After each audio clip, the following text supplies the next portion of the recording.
I feel like my family's really supported my racing. I mean, my wife's family raced, my family's raced, and we've always been around racing all of our life. Without them, I definitely wouldn't be able to race. I mean, just couldn't do it without them.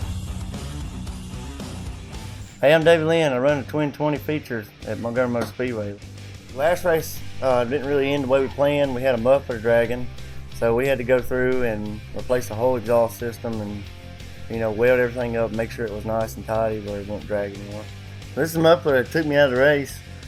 It's been there for like 3 or 4 seasons, and it's done good until then. But it's about time to put a new one on.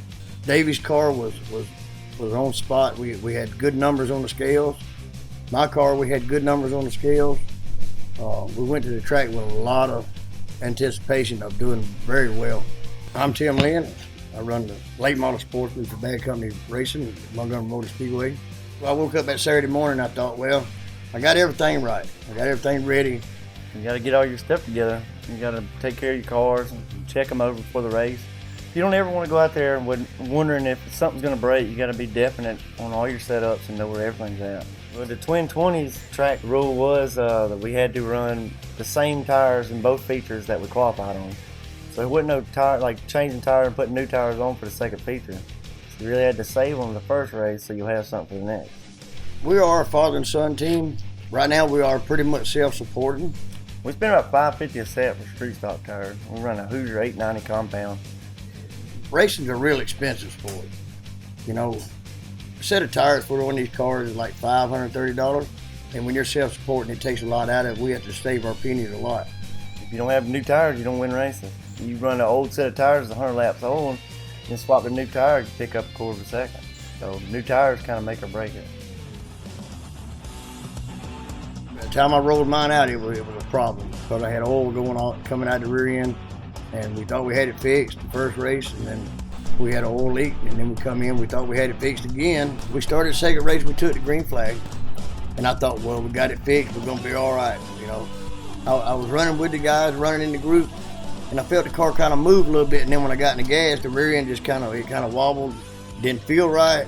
Figured come in instead of wrecking the car. We have a lot of money in these cars, and instead of tearing a car up or tearing somebody else's car up, we come on in. My crew was right on spot on.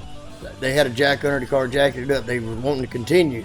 Well, I knew in my heart that we weren't going to be able to continue the way the car was acting and feeling. I knew something was bad wrong, but the thing of it is, what makes me love my crew, our crew, Bad Company's crew so well, is there's no stopping them. They want to keep going. They want to take it to the limit. Race day, it was 98 degrees.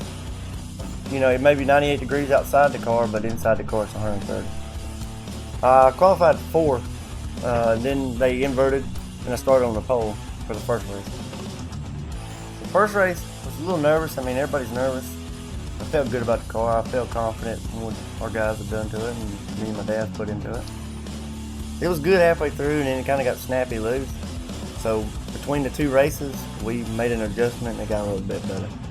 For the second race, we had to start where we finished for the first, and I started 5th. We were doing really good, and then something got stopped up in the fuel filter, and it kind of puttered, and I fell back to 8th, and then I got back to 5th and just kind of hung in there with it.